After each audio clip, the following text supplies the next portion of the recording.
The next technique we'll be demonstrating is called Milano Plaster. In order to do this technique, you'll need the Milano Plaster tool and regular tinted texture paint. So in order to do Milano Plaster, what you'll need to do is take the Milano Plaster tool and you'll hold it, because it's made of neoprene, it's very pliable. Before you put it into the texture, you'll kind of bend it so that you create kind of an arc. Now this will stay in position until you're actually done texturizing the wall. Insert it into your texture and allow it to kind of cover the face of the tool.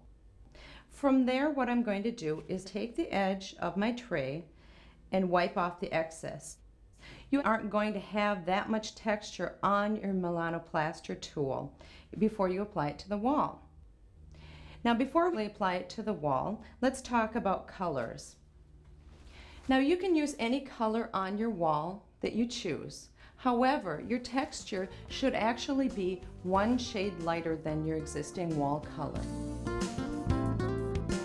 I'm wiping off the excess on the side of the tray, leaving a small amount of texture on the Milano Plaster tool. Then I'm going to take it to the wall surface. And what I'm going to do is, I'm not going to tip it up or to the side. I'm going to hold the face parallel to the face of the wall.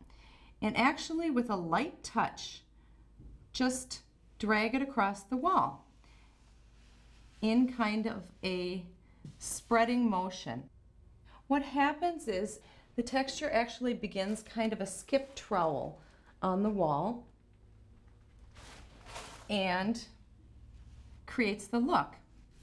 Now you can spread this around. I kind of just randomly go like this. Some people like to do in a figure 8. It's whatever you prefer.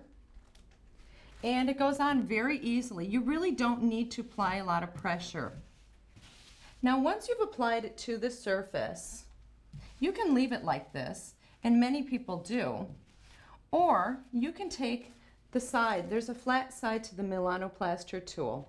And you can actually take that flat side, tip the Milano Plaster tool on its side, and actually knock down the excess. That'll give you more of a kind of a knockdown look with your Milano Plaster look. It's really quite simple. Just remember not to overwork it. Leave spaces in between for the existing wall color to show through, because you can always add more in between.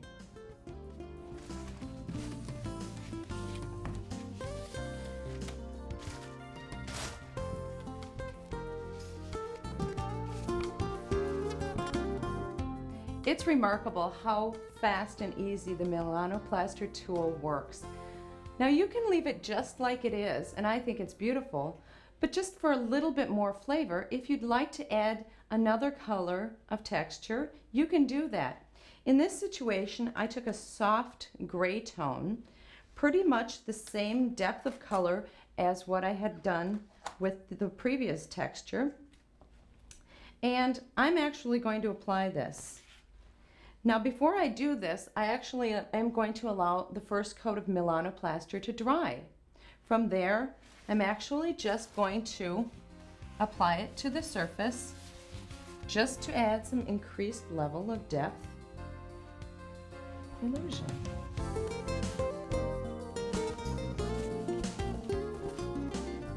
So by adding the second color, it adds just a little bit more depth.